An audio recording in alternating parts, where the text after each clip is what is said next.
Hello, hello, hello, and welcome. This is Melissa Brown, your soul love coach, and I am so excited about this conversation tonight. It is going to be so rich. It is going to really not, I won't even say inspiring because it's so much more than that. My intention is that it will shake you out of your sleep, that it will shift you from the places that you may have just kind of numbed yourself out and not even realize that you have just been kind of moving through life on autopilot. And I want you to be able to pay attention to the areas in your life that you know aren't working for you.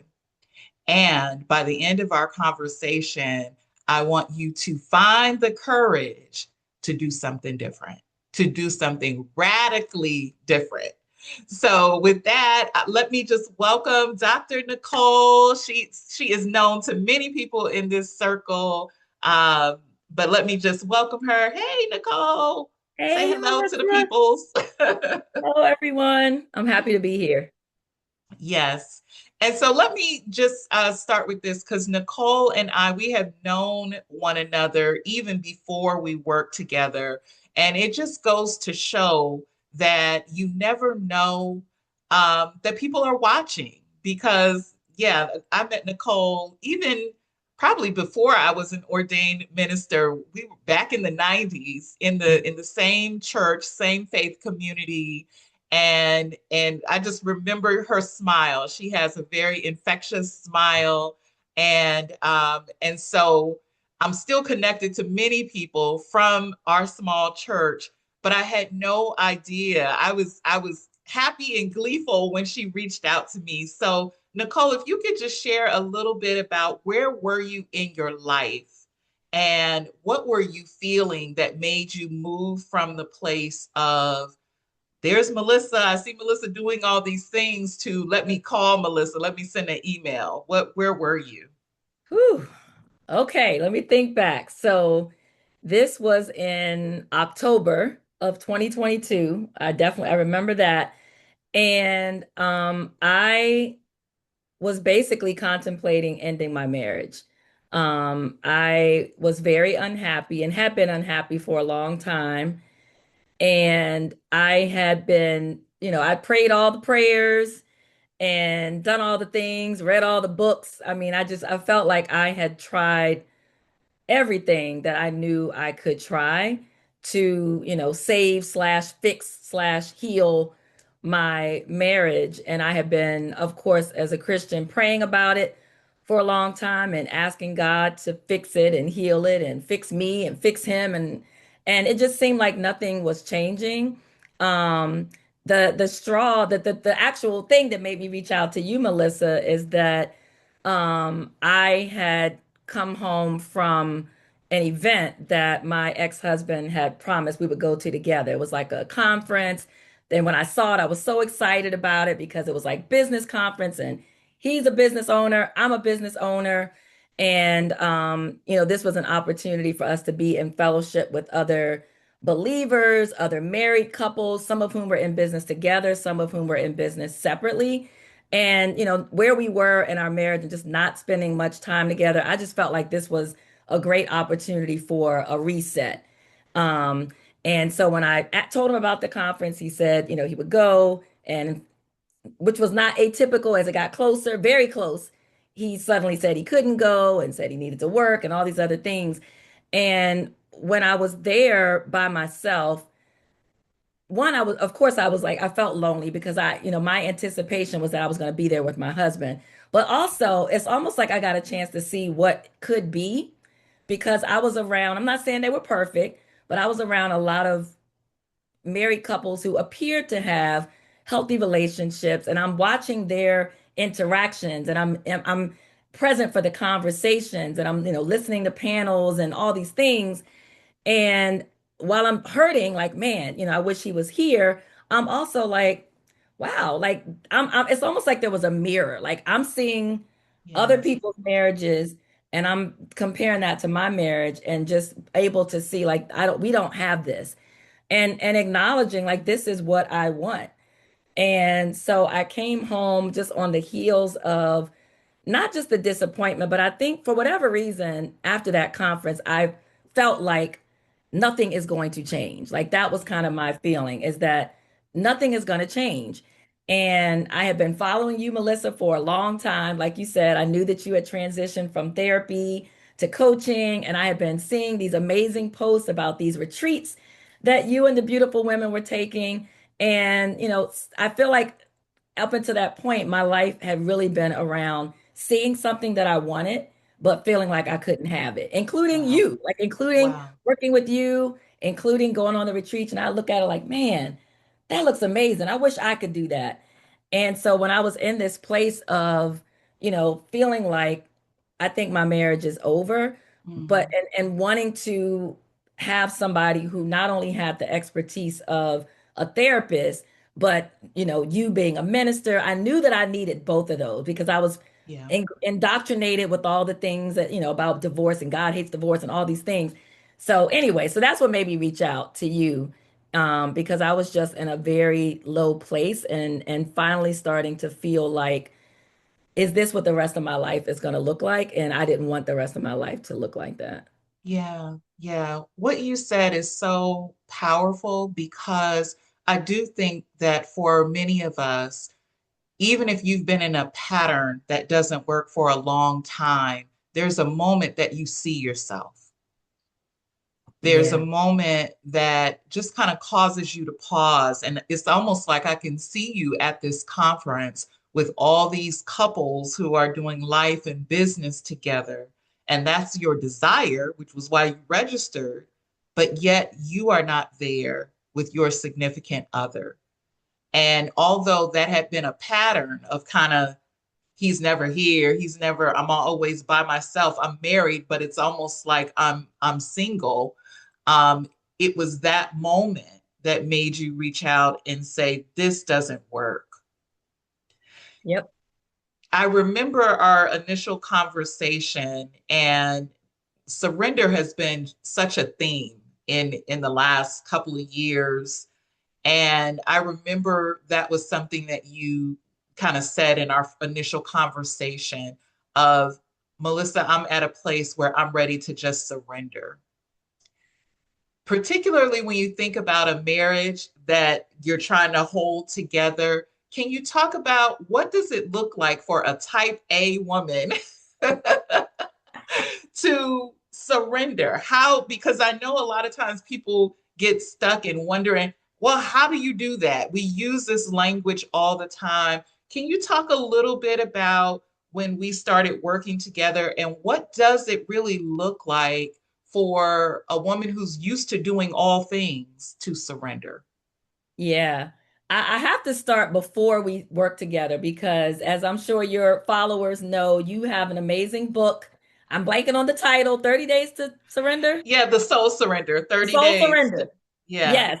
So I purchased your book, when it came out. And the first time I read it, I let's just say I didn't surrender. I went through the exercises kind of half-heartedly. I said I wanted to surrender, but God was preparing me. I mean, everything was divinely orchestrated. And Mm, so I had gone through your journal, and a couple of years prior, I had had an experience going into a new year where I had written this, beautiful vision board of all the things that I was going to do and we were going to do together and all these things. And then a few months into the year, again, it was obvious that those things were not going to happen. And so I had flipped the vision board over and I wrote, Let thy will be done. And wow. that was kind of like the beginning. I mean, it took me a couple of years before I finally did it, but that was just the beginning of me attempting to get into that surrender posture.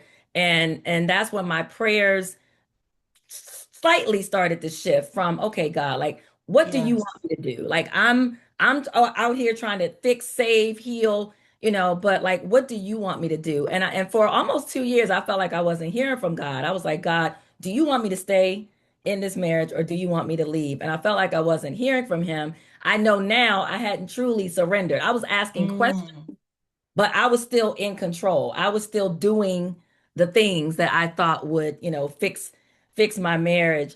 And so he probably was talking to me, Melissa, but I was so busy, doing all the things I didn't hear it. So then when I worked with you, surrender looked like really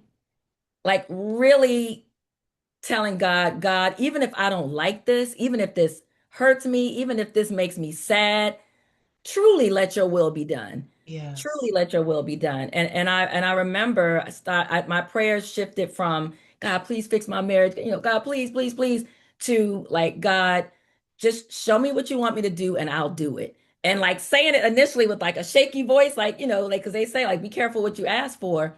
And then I still didn't feel like I was hearing from God. And then while you and I were working together, I prayed like, God, I need you to make it obvious.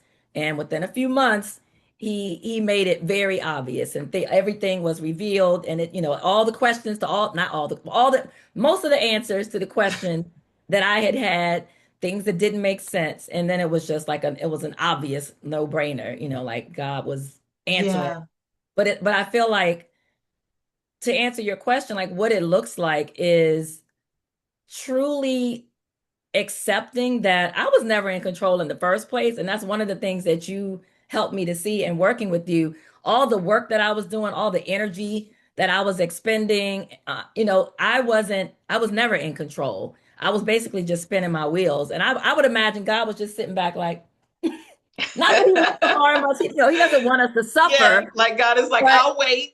yeah, because I was in his way. And I also Mm, realized that he was preparing me for the truth, because that yes. truth, as you know, was devastating. Yeah. And if I had known what I know now 3, 4, 5, 6 years ago, I honestly don't know. I mean, I would like to think that I would be okay, but I can see how God was preparing me, having me work with you, having me go through, all that inner work and getting stronger spiritually and emotionally, so that when the truth came out, it still hurt, but I was able to handle it, Yes. make a decision, and just keep it moving.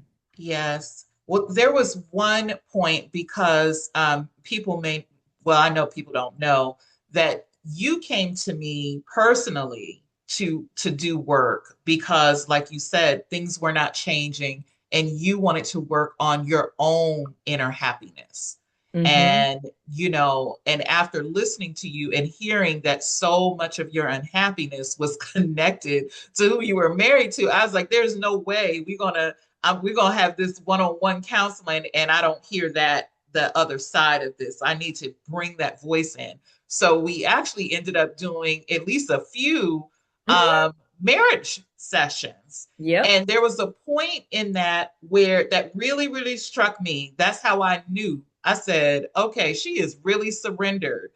And you said it with tears because you said, if this isn't even right for him, I'm good. I just Mm. want to be free.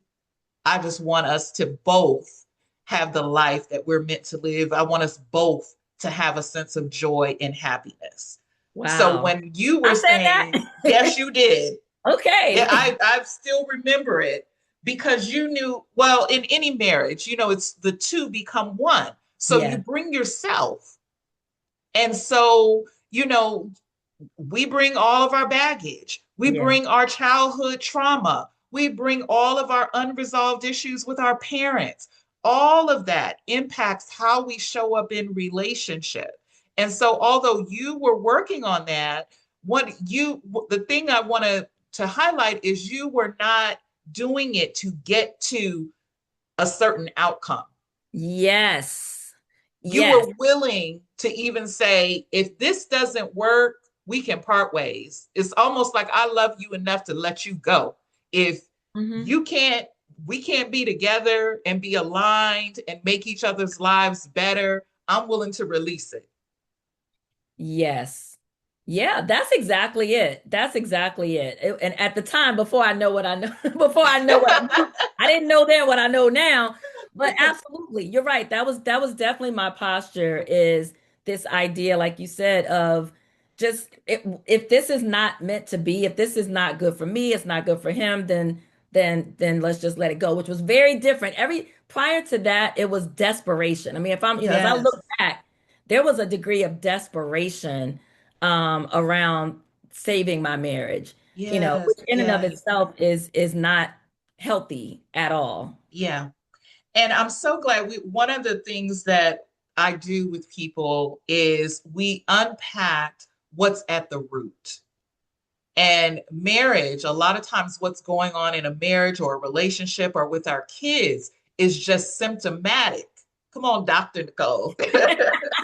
It's the symptoms, but it is not the root cause. It is not the root injury. And so you just said it. What do you think, or what did you learn was behind that desperation that so many women have? I know I've had it, of this has to work. If you could just Hmm. share some of the things that came out of you doing your inner work. Yes. I'll never forget when I did my one-on-one intensive with you, and you had me bring a picture of myself as a little girl and a picture of myself with my now ex-husband and some other pictures. And we did a lot of journaling and reflecting. And I started to understand how my own childhood and my own parents' divorce impacted this like die hard, like I will not get, like I'm gonna stay married no matter what, because my parents were divorced when I was very young. And while I thought, I'm not going to say I didn't think it affected me, because of course I knew it affected me. But again, as a high achiever, as somebody who was not previously in touch with feelings, I move on. Things happen to me, I move on, I solve it, and then I move forward. Or so I think. And so you helped me to really understand how there were some promises that little Nicole made Yes. to herself that I wasn't even, some of it I was aware of, but this idea of that's not going to be me. I'm not going to have a Mm, broken family. I have two daughters. I remember the pain of having to be, this holiday I'm with mommy and this holiday I'm with daddy. And I didn't want our kids to have to go through that. And then there was this fear of being alone, which is so ironic because I'll never forget, again, in one of our sessions, you said something to the degree of the things that we fear are basically they've already happened. Like you fear yes. being Your alone, worst but fear, I you're came to you already in because it. exactly. I'm sitting here being afraid of being alone if my marriage falls apart. I was the loneliest I've ever been in my marriage. Mm, So the very thing that I was trying to avoid was the life that I was already living. yes, yes, that is so good. And so talk about, because that hurts when you do come to these realizations, which is why I think a lot of people avoid doing the inner work, because sometimes it's hard to see what you haven't been wanting to look at. Hmm. And so, what did it look like to really sit in those emotions? Because, and I was just talking about this yesterday, the ways that we distract ourselves from pain. And Yeah. so that's a lot to kind of the realization that you've been trying to hold your family together, your marriage family together, the same in the way that you couldn't do as little girl Nicole, Yeah. and realizing you really don't have control, and just even, I don't want to call it the death of a dream, but almost letting it go, this need that you have. What did it look like to actually sit with those emotions, and what did you do to work through that? It was, I think for me, like I don't like, not that anybody does, but I don't like being sad. And even though it's funny, I'm a crier, like I will cry at a commercial, I'll cry on at movies. I mean, I cry very easily, but when I'm crying based on something external, it doesn't bother me. Even if my kids tease me like, "Mom, oh my gosh." But for some reason, like crying about my own situation, that felt different. And so I think I learned that my default would be either anger, like that just felt safer to be angry Yes, about things, yes, or to just like not feel at all. And so one of the many things that you helped me understand is that I intellectualize. Like I'm so a good, problem solver. so I'll good. put it up here and I'll try to, make it work. But and so many times when you and I were working together, you would help me like, okay, Nicole, like you're in your brain. Like I need you to I need you to come Mhm. down here. And I realized that I didn't even really understand that probably for most of my life I had not been in touch with my emotions. And so when you Wow, would say things like, wow. "Well, how are you feeling?" Of course I can say I'm sad, I'm mad, but like Yeah, yeah, right behind it is a feelings wheel. I yeah. bumped it. a few months ago, Melissa, because like I'm still trying to stay in this idea of okay, I'm sad, but is it really sadness? Okay, what's the real feeling underneath it? Yes, yes. So it was very it was what's the word? It was a little bit disorienting for me to Mm. fully like to allow myself to feel those emotions. And I think the first few times you and I met, I'm sure I probably cried like the first time. Yeah, a lot of But I tears. remember I would be trying to like, like dab my eye real quick. And then eventually it was like, okay, Melissa got the ugly cry. Because, over time, there was so much inside of me that needed to be released. So Yeah, it's scary. Like it's hard work sitting with yeah, your feelings. And also for me, acknowledging like as horrible as the things are that he did and the things that ultimately led to the divorce. I have spent time looking at myself, like, okay, what role did I play in this, and why did I stay in an unhealthy marriage for that amount of time? And I think like when we started to shift yes. that, that was also very important to my because you can sit in that other stuff Yeah, forever. absolutely. Ain't nobody got Absolutely. time for that to be waking up Yeah, because sleep. where do you go with that? The point of power is Exactly. always you. So we can Exactly. unpack, what he did and why would he do that? And I can't believe this person betrayed or lied or, Yes. and there's space for that, but we can't stay there. Yes, exactly. And that's really, working with you, that helped me get unstuck because I know I would have stayed stuck in that place a lot longer. And then Mm, just starting to understand, okay, what role did I play helping me understand like this idea of being worthy and what part of me mm, didn't feel worthy of having a dedicated, loyal husband and that like what was going on in my own mind and what beliefs that I have about myself yes, that yes. would even allow me to stay in a relationship where I was so unhappy and frankly like misused and mishandled. Yeah. So And that was and we very talked a important. lot about that, like you said, just this belief, and a lot of beliefs are unconscious. Because I remember I had you talk about what Christmas was like, Yeah. and growing up, what Christmas was Ooh. like, Yeah. and I don't know if you remember, but you were talking about this whole notion of you only get one thing. Yes, I remember.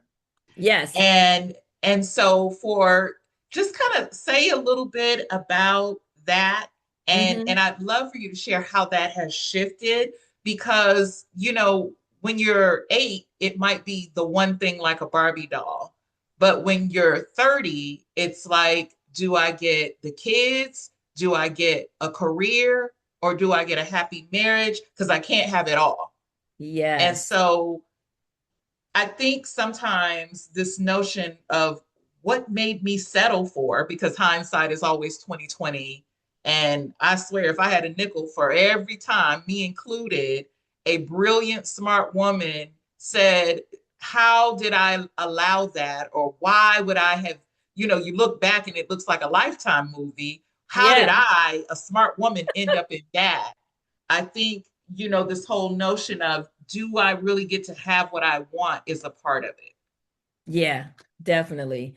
Um, so the Christmas, yes, Melissa, you uncovered so many things, but I remember the conversation about Christmas and what I had shared with Melissa is that growing up, we weren't poor, we weren't rich, we were like solid middle class, but we were after my parents divorced, the four of us were raised by our dad.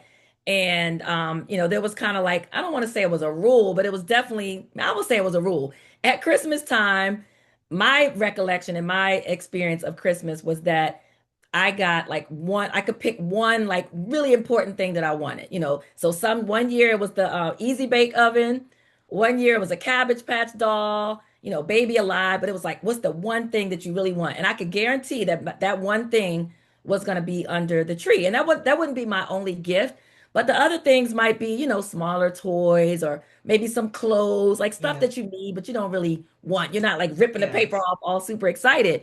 And that's just how I grew up. And it's so interesting, Melissa, because after working with you and having conversations with my daughters, I kind of passed on that same Yes. tradition to Yeah. them. And so what you helped me to understand is that while I'm sure my dad had good reasons and some of it was financial, whatever, but it embedded in me this idea, like you said, that you get one good thing, you know? And Mm, so that created it planted this seed of settling and of feeling yes. like, Whew. okay, in my case, it's like professionally, I'm knocking it out the park. You know, all of my dreams have come true. I wanted to be a pediatrician when I was a little girl, did all the things, became a pediatrician, later, switched careers to open my business. That was going well. So like professionally, I'm like rocking it. And so without realizing it, I think that was my That's one your thing. one thing. Exactly.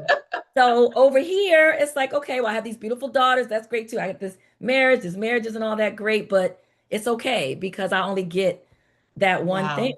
Wow. And Wow. I had never ever thought of that until you started asking those questions. Yeah. Yeah. And just for those that are listening in, I want you to just even ask yourself, where are you settling? And where are you justifying not really getting or having experiencing what you truly desire in your life because you got one good area? One good area is enough. Even Yep. though God says, I will redeem your whole life. So, oh my goodness, Nicole, there's so many things that I could ask you about. I want to ask you though, because I think one of the things that really struck me that I think was significant in your process is coming out of secrecy. And I don't know that you were doing it consciously when you weren't sharing. It wasn't like, ooh, I got a secret because you didn't even know what was going on. You just knew it wasn't working. And so, but a lot of times when people go through pain, especially the kind of pain that kind of destroys the fabric of a marriage, I was really impressed with how much you allowed yourself to reach out for help and support when you had never done that. Now, mind you, y'all, she had been married almost 30 years, and I don't know that anybody would have known that you weren't happy. Yeah. Yeah, that's true. Other than maybe my family, yeah, and close Yeah. friends. But even So, even what my gave you family the and friends. courage? What made you shift from hmm this place of suffering and silence to I'm gonna be honest when somebody asks me how I'm doing. I wish I can't. All I can say is that, when everything came out and the degree of betrayal and deception was, I mean, truly like a movie, like you said, like unbelievable. It I was in this place where I just had nothing else. Like I was like, okay, God, like I have nothing else to give. And I in some ways I hate that it took all of that for me to like open up, but also we know, he's working everything out for Mhm. our good. But being in that moment where I think for the first time maybe I felt, even though I'd already surrendered, even when I surrendered, I still felt like if I needed to, I could do a little something. Like if I could take it back, God. This time I was like, this God, I have nothing. Like there is nothing that Wow. is of me that is going Wow. Wow. to Wow. Wow. allow me to get through this. Like I need you and anybody else that you send. And so I didn't immediately feel like I'm gonna go, share what's happening. But I will tell you that literally, like I think the next morning after I found out everything, as I was praying, I was just like, I just felt this sense of one, you're gonna be okay. And Mm, two, this is going to be used. Like God made it very clear this is going to be used. I didn't know how he was going to use it. So that was like a seed that was planted. And so what happened was initially, I just had so many feelings and things yes. Yes. inside of me that I just felt like I had to get them out. And so, I was posting these very cryptic messages. Like I wasn't like, y'all, I'm getting a divorce or y'all, my husband cheated on me. It wasn't like that. But it was definitely like you could tell even if you didn't know me, if you would come to my page, you'd be like, something's going on. And what happened is that a few women, and the interesting thing, it's so interesting how God worked this out. It wasn't even like the people in my inner closest circle. They Yeah. were like friends, but like friends in the outer circle or, associates even that would be in my messages saying, are you okay? Yeah. And normally I would just be like, yeah, I'm fine, or I'll be okay. But I don't know. It's like I couldn't even type the word yes, you know? Wow. And so I was like, Yeah. no, no, I'm not okay. Initially I think I just said I'm going through some things. And then I think the third time I was like, I'm in the early stages of a divorce. And the response was basically like, what can I do for you? And these, like I said, these were Yes. like, I mean, my besties and my really close friends, my sisters, of course, they had my back, but these were people that Yes. I had not been that super close to. And something about me just taking the mask off was like an invitation for them. And so they were like, what can I do? And they were offering things. I'll take you to dinner. I'll take you to a play. And initially I mean, everything in me wanted to be like, no, no, because that was me. I would always turn down things and no, I'm okay. But I started saying yes, like yes. Yes. And the Yes. way that they poured into me, it's like I started to see, okay, God, like I'm healing in community in such a beautiful way. And for the first time in my life, I'm allowing the people who love me to Yes. love on me. And so then it Yes. was like, okay, this is how you're going to use this. Like, I don't want any other woman to go through this type of trauma alone. And so it was like, okay, every time I would share, at least one or two or five women would be in my inbox. And some of them would say, I'm so proud of you. Like, I'm so sorry. I went through something similar, but I did it alone. I didn't tell anybody. And so that was like the fuel or like the confirmation. Because sometimes Yes. God would Yes. tell me to share something, and I'll be like, God, no. Like, no, I'm not doing Yeah, it. because we talk about personal business now. Yes. Or he would say, like, reach out to this particular person, and I'll be like, God, I don't even really like her like that. But I mean, that was like the early stages of me truly learning how to be obedient, which I think that obedience and that Yes. surrender Yes. Yes. Yes. go together. And every time I would be obedient and I would say something that I wouldn't normally say or reach out to somebody, I would get like immediate confirmation. Yes. So then I just started, working that muscle. And now I have a whole podcast where I'm telling Yeah. my Literally a whole community of women in a short amount of time, in a truly, we're not talking about all this happened 5 years ago. Like this is relatively fresh, like within the last two yeah. years. Yeah, 2023. Yep. Wow. Wow. I would love for you to talk about your forgiveness process. Mm. It comes up all the time, and you have definitely tackled this on your podcast as well. And what was your process, and you may still even be in it, because again, when Yes. you're dealing with finding out half of your life was a lie, or the life you thought you had, or the person, because you and your ex-husband, y'all knew each other as teenagers. Yes. My entire adult life, I was with this one person from the age of 17 to the age of 53. So that is no small thing to find out what you thought was real or one thing, to find out it ain't nothing like what you thought. Yeah. And so, and you and I did a lot of checking in because you Yes. were doing what you had to do administratively to kind of close out the marriage. And then sometimes I'd be like, okay, I know you're Yep. in lawyer mode. I know you're in organizing paperwork, but I want you to check in with how you're feeling. And so, can you just talk about what was it like to release all of that? Because in a marriage that's that long and lies that kind of weave and all this kind of fallout, it doesn't just impact you, it also impacted your children who are adults now. It still has a ripple effect. Yes. And so how did you let that go? Or did you let it go? What did that look like? Well,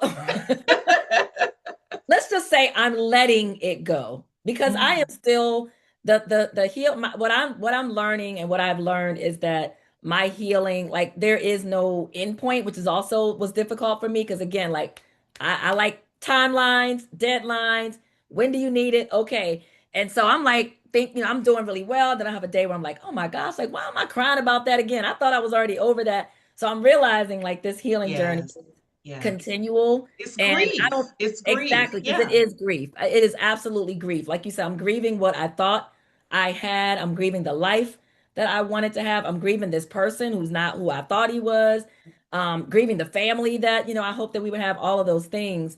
So in terms of the like forgiveness, also like that is a journey. And I think as of course like the forgiving of him is huge, like that's a big thing, like you said, to forgive somebody that's betrayed you, but then I had to forgive myself. And Yes. I think what I learned and what I'm still learning is that I don't want to say that in this case some people say forgiving themselves was harder. I don't know that I'm going to say forgiving myself was harder or is harder, but I will say that I learned that for me anyway, it was a prerequisite. Like I couldn't even Yes. begin to think about forgiving him until I forgave myself. And at first, I don't think I realized that I needed to forgive myself, but as through working with you and continuing the work, like understanding again the settling and like the Okay. ways Yeah. that I, even though I didn't know what was going on, I knew I was unhappy. And so Yeah. like the things that I allowed, the questions and just so many things. And so I had to even forgive, like, initially I felt stupid. Like, how could all of this have been going on right in front of me? And, you had to help me to understand that one, you were like, you should be able to trust your husband because I was feeling like I should have never trusted him and I should have known. And you were like, no, like in a marriage, you should be able to trust Yeah. that Who's going person. behind and checking everything they say? Who's Exactly. And I following was people's not location? That's right. not And that normal was not me. behavior. Like I was not that wife. And so yeah, so part of it was like understanding that the decisions that I made, flawed or not, I made them with the information that I had at the time. Yes. Yes. And the heart, the broken unhealed version of myself, that little Nicole, she made a lot of those decisions. I mean, Yes. literally, I was a teenager when I chose my Yes. ex-husband. But even as I aged, like there was a part of me that was still unhealed and unwhole. So being able to understand how I made the why, how and why I made those decisions, and then forgiving myself, like that happened, that had Yes. to happen first. I'm still in the process of forgiving him. But with that, as I have read and learned and I believe I understand what I was dealing with and who he really is and what he is. What's helping me in the forgiveness process for him is that he literally does not even have the capacity to be the person that he pretended to be the person that I hoped that he was, all of that. Like he does not have the capacity. And so for me to even expect that he could be anything other than, who he really is it's like a waste of my time and Yeah. energy. Yeah. So, and also recognizing that he's broken, Hmm. and there's a lot of work that he needs to do that, prayerfully he will do. Maybe, maybe not, but that's not my business Yep. anymore. But that I think having like being able to move from that anger to like finding some shred of compassion, like what kind Mm. of person would even do these kind of things to the people that Yeah. they say they love, and being able to put myself in that mindset. And then, also then also just kind of like understanding that I think it was what it I think I heard Oprah or Maya Angelou say it. I don't know if it's their original quote, but this idea of not forgiving is like drinking poison and expect Yes. the other person to die. Yeah. And Yeah. so as I got, as I started getting stronger and feeling peace and joy come back into my life and into my heart, I'm like, why am I holding on to this stuff? Like I could feel it weighing me down and pulling me back into that life that I Yes. let go of. So me Yeah. not forgiving is like that tie holding me on to that place. And Yeah. I don't ever want to be back in that place. Yeah. And what I really hear you saying is you made a decision. And it sounds like it's a decision that you continually make Yeah. of the kind of woman you will be. And you're not going to be angry, you're not going to be bitter, you're not going to be sitting up with poison Yes. sitting inside of you in the form of anger, hoping that he suffers. Right. And one of the things that you did, even before your divorce was actually final, as a demonstration of that, was a freedom party. That's why I'm like, girl, you Woo. better even than me. Um, and so that decision, tell me about that decision to throw yourself a freedom party? Oh my gosh. I mean, when I think of like it, this is so in some way I've never thrown myself up. Well, I threw myself a 40th birthday party. I think that's the only time I actually like threw myself a party. It's so ironic. I mean, in deep in despair that I would even think I'm going to have a party. But to be clear to the people that are watching and listening, I did not throw this party to celebrate, my Hmm. divorce. Hmm. But it really was like an outward sign of the inner decision that I had made, like that I am stepping into a new season of my life that is going to be defined by freedom and who I want to be. I'm not going to, I'm shedding labels and titles and all those things. But also, Melissa, the main reason I threw the party is for that entire year from when I filed to when the divorce was almost finalized, so many people had just poured into me, and Yes. I wanted to be able to pour back into them, and so it was like less it was like a love letter. Like Yes, let me I pour love this that. back. It would for me to try to individually, and I try like, let me go, okay, you took me to lunch, now I'm gonna take you to lunch. But Yeah. like, how can I gather all these amazing, beautiful souls in one room and collectively, like we just celebrate this new season, this new era. And Yes. so Yes. that I think, because if it was just all about me, I'm sure I would have been like, nah, I'm not going to do it. But as I really thought about like how I'm going to, it was a gift, and I was very intentional about every single element of that party. And there was an experience that I wanted the guests to have. And I was just thankful that, I mean, before the like by the end of the party that night, the next day, like I'm getting text messages and people were explaining what they experienced, and it was exactly Yes. exactly Yeah. what I wanted. And I was so thankful. Freedom is so contagious. And I think when you combine your surrender, your obedience, and that new freedom, you get your next chapter. Yes. So if you could just, because I know I'm just being mindful of the time, but Yes. if you could just say a bit about your amazing and powerful podcast that you started, not, I don't know if it was before or after the Freedom Party. It was after. It was Yeah, after. so Yeah. even right after that, you came into this amazing podcast that is such a blessing. Thank you. And just share a little bit about the vision for that and what the intention is behind what you're doing in your next chapter. Okay. Yes. So I think about maybe 5 or 6 months into the divorce process, I felt the Holy Spirit tell me that I was going to have a business. Like he had already told me like there's some good was going to come out of this, but that wasn't initially, that was the only clue. And then it was like, you're going to have a business. And I'm like, okay, God, like, okay. So I wrote it in my phone. Like, okay, God told me I'm going to have a business, something related to this whole divorce. And then in February of 2024, so the Freedom Party was in March, but in February, one of my really good friends invited me to go on a spa weekend with her. We were celebrating her birthday, and we had gone out to dinner, and I had told the waiter like, hey, it's her birthday. And unbeknownst to me, she had told the waiter like, hey, she's celebrating a new season. And so he comes to the table with this two cakes and, candle and a card for me, a card for her. And I still have the card on my desk. I know it's back, always Oh, a backwards, but it wow. says, cheers to a new chapter. This is what my card. Wow. And so, Wow. and while we were there, because my freedom party was coming up, she was helping me, and we're brainstorming, and I was telling her like, I want to have a signature cocktail, mocktail, and we were just playing around trying to think of titles for the drink. And then when he gave me this card, we were like, that's it, new chapter. And then I was like, no, next chapter. So we were like, the name of the drink is going to be Nicole's next chapter. That became the name of the Wow. party. So the whole party was themed Nicole's next chapter. And then I just started getting these like spiritual downloads, like Nicole's Yes. Yes. next chapter, your next chapter.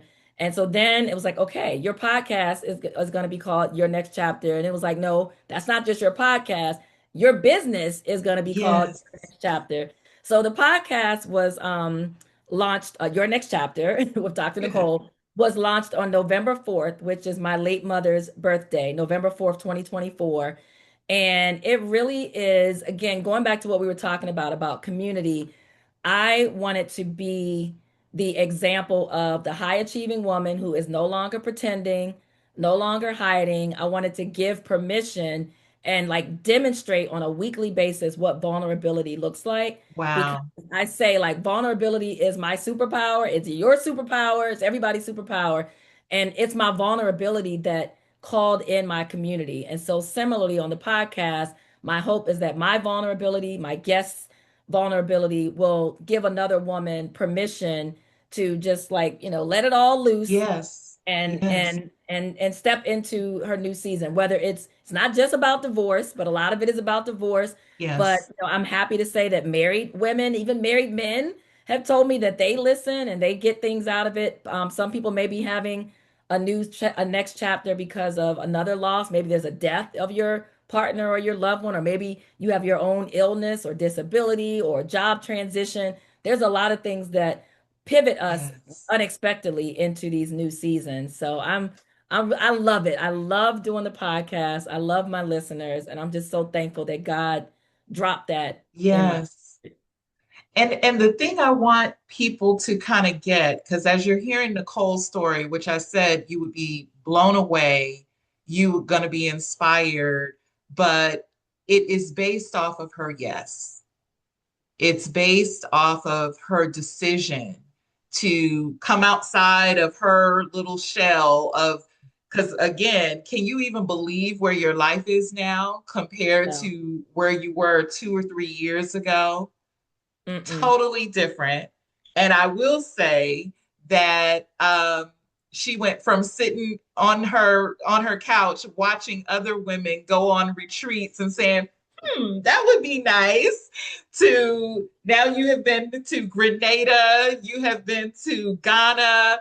I can't even count all the girlfriend trips you have been on. And that just, you have no idea what that does for my soul, even beyond me, because that's the idea.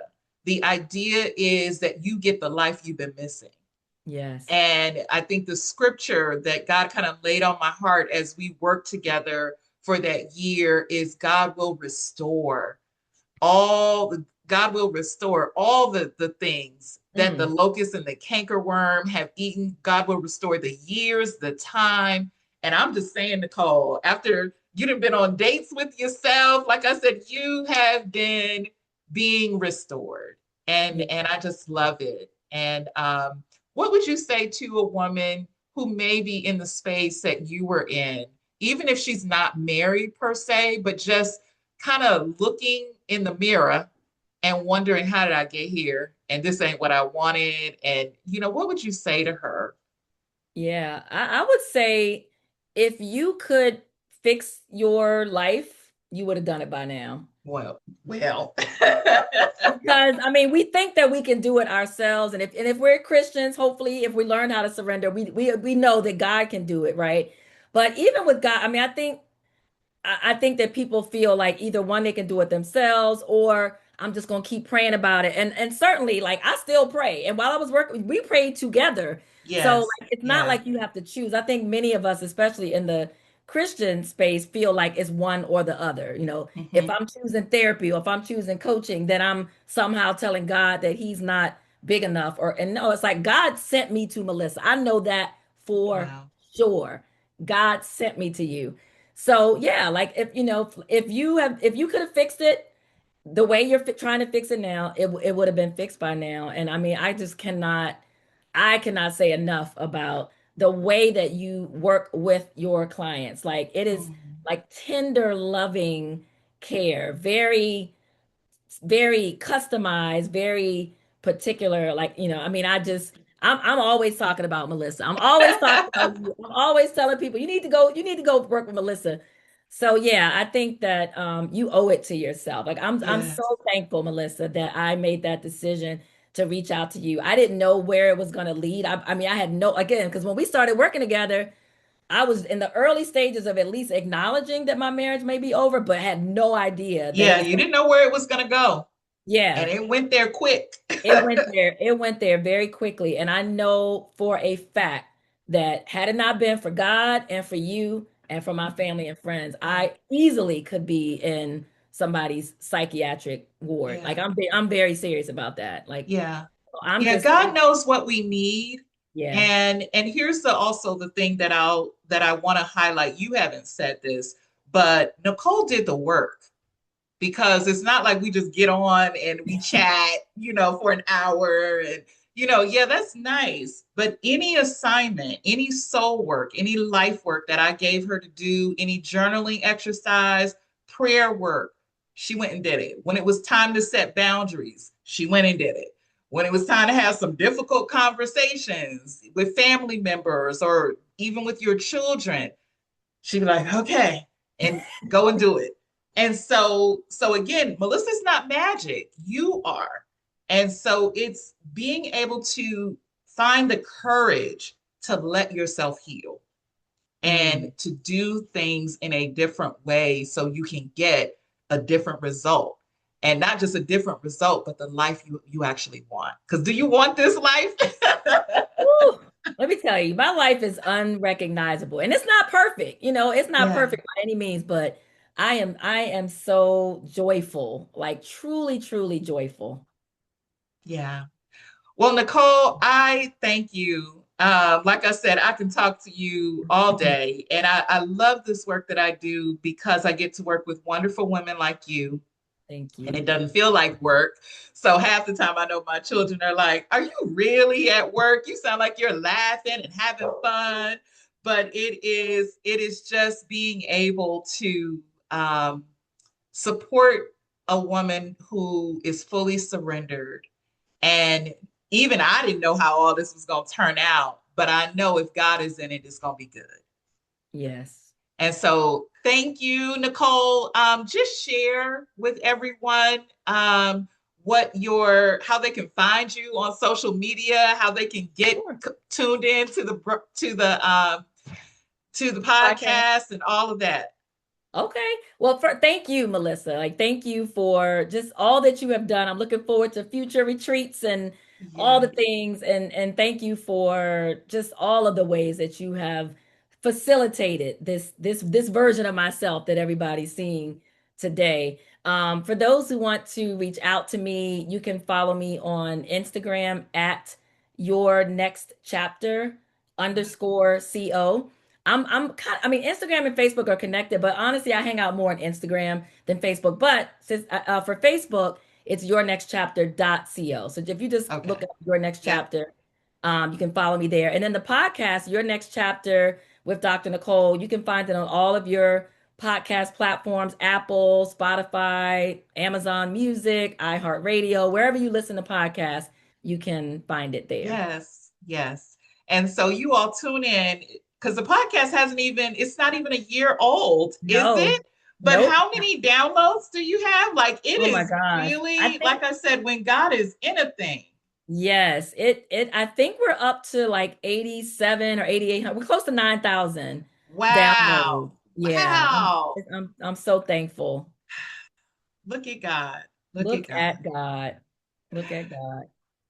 Well, all right, you all. Again, thank you for your time and thank you for I'm going to go and check the comments on Facebook, but my prayer is that you would share this conversation with another sister that you know is in need of her own next chapter and so that she can know that their freedom is possible, joy is possible, love is possible. You don't have to stay where you are. And so I love you all. Until next time, bye bye.